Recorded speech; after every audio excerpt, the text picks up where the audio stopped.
Hi, Jennifer. How are you? Hi. How are How are you? you doing? I'm great. I love your background. Well, thank you very much. It's an artist from Peterborough, my Beautiful. wife's friend, and he just painted this picture of all these colorful turbans. Beautiful. It's amazing. Way more colorful than my background today. It's great to see lots of people joining. Hi, everyone. We're going to give it just 20 seconds before we get started, just to let people have a minute to get on. So you're Awesome. home, Minister Bains. You're in your home. Yes, I am. One of the outcomes of this crisis is spending a lot more time at home, which a lot of digital technology, but a lot of time with the family. So that's the silver lining. That's fantastic. I agree. I feel the same way. So we're really happy to welcome everyone who's joined today for this conversation with Minister Navdeep Bains, who is the Minister of Innovation, Science and Industry. And today we're going to talk about all things STEM, and we're going to talk about innovation through this period of COVID, because that's been, I think, as you mentioned, a silver lining. It's been one of the other silver linings, I think, of this extremely challenging time. So why don't you start? We've got parents watching. We have people within Actua's network watching. We've got kids watching with their parents, of course. So why don't you start, just for those maybe who are not as familiar with you, by telling us, what does the Minister of Innovation, Science and Industry do? What's your role? Well, thank you very much for that question. My first role and my primary responsibility is representing the people of Mississauga-Malton. So that's the constituency, that's the riding, that's the community I represent in Ottawa. People were kind enough to elect me to be their voice. And so my primary responsibility is to take the concerns locally, take them to Ottawa, and help with new legislation that's developed or new programs that are put forward to help my community and Canadians across the country. And so that's the legislative responsibilities as an MP, but I also have executive responsibilities. That's to work with my cabinet colleagues, to work with the Prime Minister, to make decisions with him as we are in this current crisis to help Canadians. And so I'm responsible for the portfolio of innovation, science, and industry. And that's about investing in Canadians, their ideas. It's about helping businesses grow so we can create more opportunities for Canadians. It's really about jobs, good quality jobs, a good quality of life. And so it's a really cool job. Yes, it is. Well, you forgot the space aspect. We've got to interact with you several times, talking to the International Space Station, for example. That's right. No, space is like of the portfolio. So you're absolutely right. I'm responsible for Statistics Canada, for example. And one of the first things we did as a government was reintroduce the mandatory long form census, which is critical for good quality data. But I'm also responsible for the Canadian Space Agency. And we recruited 2 new astronauts, Josh and Jenny. We introduced a new space strategy, our Lunar Gateway Initiative. Going to continue to build on the legacy of the Canada arm and using artificial intelligence and robotics, critical in STEM, to really advance us as a spacefaring nation. So it's really exciting part of the portfolio as well. I've been doing these chats every Friday, and the first one was with Jenny. Yes. She's so great. She's I think one of the best things to happen to STEM in this country, and such a great choice that was made. She was amazing, and she talked a lot about the amazing, incredible amount of STEM and technology and things like artificial intelligence that are, really influencing the way that space research is happening and space exploration. It was excellent. Yeah, no, she really is a role model for so many Canadians, particularly young women, because she's went through the rigorous process of getting selected as an astronaut. She went through a training down in the U.S. most recently as well, and she's just a great ambassador for us. She is. She's so great, and we're already hearing from kids across the country who are super re-energized about space and what Canada's doing in space. So that's fantastic. It's awesome. So going along these lines of STEM, and you and I have talked about STEM engagement a lot with youth. from your perspective, and from your government's perspective, why is STEM engagement of youth specifically so important, and how does that play into your plans for innovation? So STEM is the foundation that's going to enable young people to succeed, not only today, but going forward as well. And if I want to just, expand on that point. So say, for example, if you're in the agriculture sector or clean tech sector, or if we're talking about robotics or in the space sector, no matter what part of the economy you want to participate in, STEM is going to be a critical component. Science, technology, engineering, and mathematics are essential for those industries to move forward. And so they're looking for people with those skill sets, with that kind of background. And those are the kinds of raw skills you need, the foundation you need to be able to get the jobs in those industries. So for us, investing in STEM is about empowering people, empowering young kids in particular, but it's also setting them up for success going forward so they can get good quality jobs, that they can have purpose, they can solve problems. A lot of young people talk about the environment, for example. And when I mention the clean tech sector, it's about taking their ideas, making sure that the foundation is rooted in STEM. And so then that enables them to generate ideas and solutions to really improve our standard of living and quality of life. Absolutely. And that's one of the things that we encounter across the country when we talk to so many youth is this appetite for not only using STEM, but really doing it to solve some of those longstanding social problems, right, whether that's food security or housing or environmentally based things. So there's so much appetite for it among youth. How are you investing in that specifically in terms of making sure that there are a lot of youth engaged in the country? So as you know, and Actua deserves a lot of credit for this, we've invested a significant amount in lifelong learning, particularly coding. We think coding is critical for digital skills. It's the foundational piece, again, for a career in STEM. And even today, we launched a $9 million promo science initiative to help young people learn about coding and how they can advance their digital skills through workshops, through camps, through online learning experiences. And so these are the kinds of investments we're making. We want to really enable young people in particular to have the ability to reach their potential.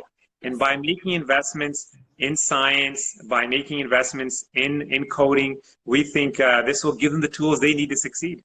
And one of the things that we've appreciated so much about the way you have invested is that you have focused specifically on those groups who have so much potential to contribute to future workforce, but are underrepresented currently. So that the funding has been so focused on girls and women, on Indigenous youth, on rural, remote youth, and getting them connected has been an absolutely critical investment in building that ecosystem for innovation. So no, I think, go ahead. Yeah, sorry, I just want to build on that point because such a great point that you raised is good ideas can come from anyone, anywhere. So it's not just about focusing on the traditional kind of segment of society, so the segment of society that's received coding or the educational opportunities.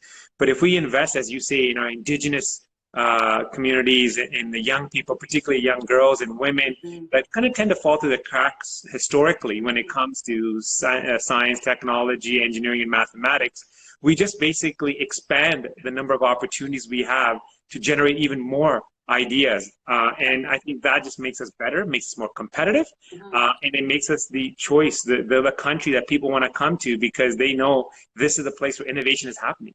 I agree, and that early engagement of those youth is just so important.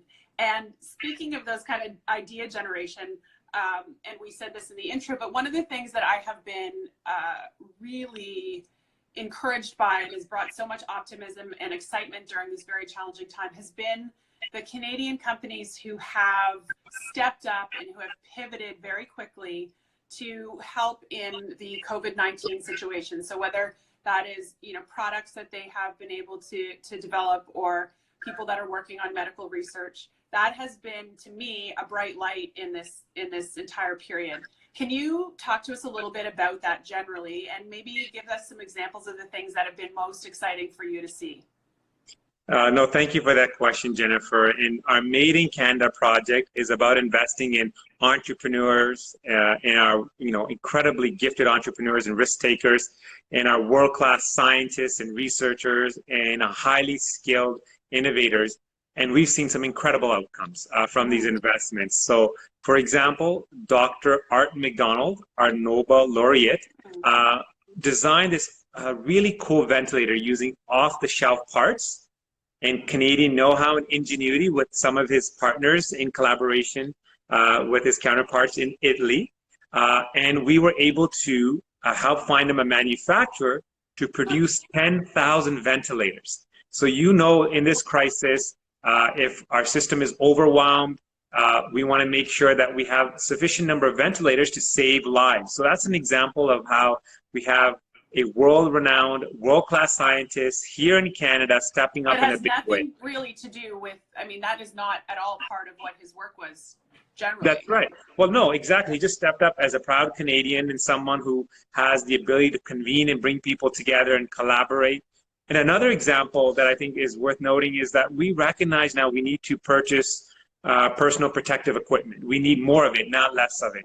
And global supply chains are under a lot of stress. And we need more medical grade gowns. And what we did is we found local sourcing opportunities, innovative solutions. And so we talked to some really cool people in industry, and they said you can use construction house wrap or the nylon from airbags and turn them into medical grade gowns that are approved by Health Canada. And so we are finding creative solutions like that to meet the ever-growing demands and needs for personal protective equipment. Again, it's about investing in people and their ideas, and the outcomes are phenomenal because it's saving lives, it's protecting our frontline healthcare workers, and it's going to help us when we're talking about the restart of the economy as well. And I think it really, to me, it has spoken so strongly to the fact that we were ready to do that, right? Companies were ready. They had built a culture within their companies that allowed them to pivot into something completely new. I chatted with the chief technology officer from Inksmith. Yes. And we worked with Inksmith. So Actua and Inksmith worked together because they're a STEM education company that's why they were started. And That's then right. Completely transitioned into developing manufacturing for face shields, right? And they are now developing 10 million face shields for all over Canada. It's a fascinating story. So how do we capitalize on that? How do we, not to, I want to say it delicately because of course it's not capitalizing on the terrible things that have happened over the past few months, but it is a moment in time that has truly brought a huge light to the incredible innovation happening and that can happen in Canada. So what do you think is required for us to keep that movement going?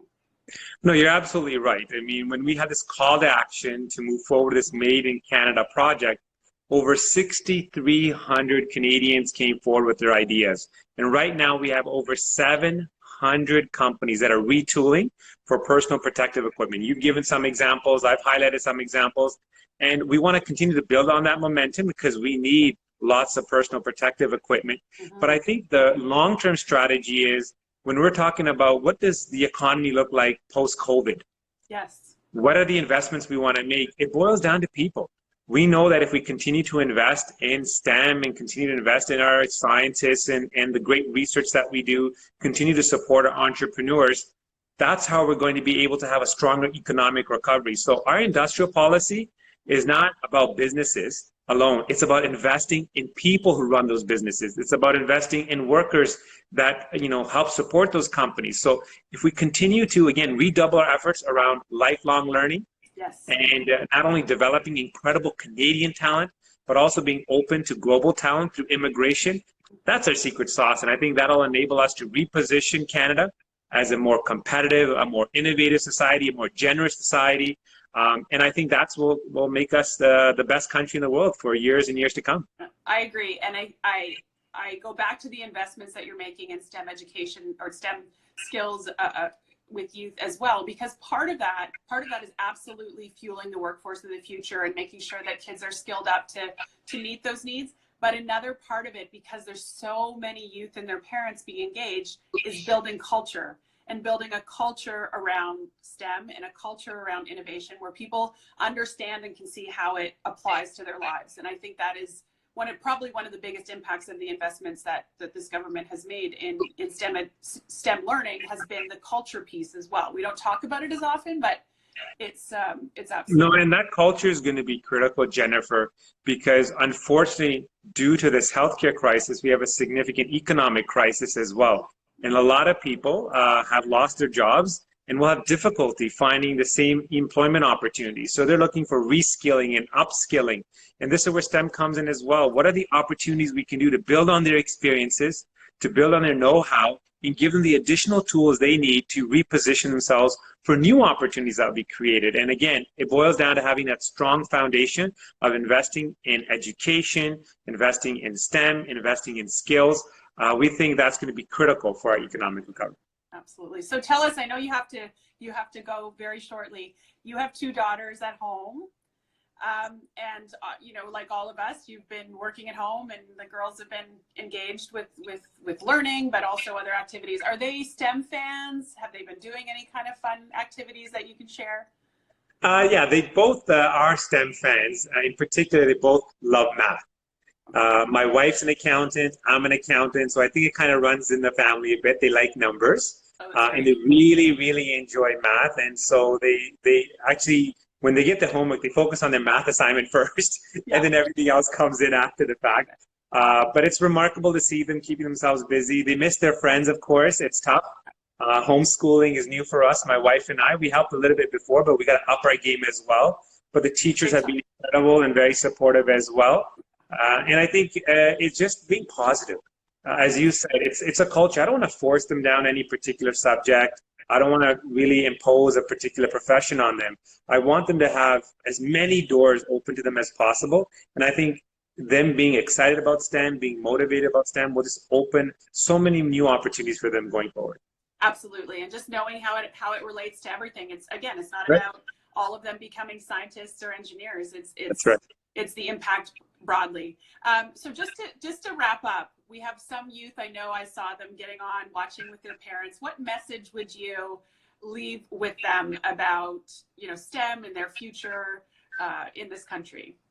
Well, first of all, we live in the best country in the world. And I think this current crisis has really underscored how fortunate we are, how lucky we are to live in a society that thinks about their neighbors. People have stepped up, giving the local food banks. You've seen the frontline healthcare workers stepping up to support their community, working overtime to save lives. And that just makes me very proud to be Canadian. I think it's really important that we recognize that we truly do live in the best country in the world. And you're seeing some of that with the stats compared to other countries. And I think that makes me hopeful. That makes me hopeful that we can build on that generosity, that compassion, that sense of being inclusive and being there for one another, and continue to build a more generous society so we remain the envy of the world. So stay positive.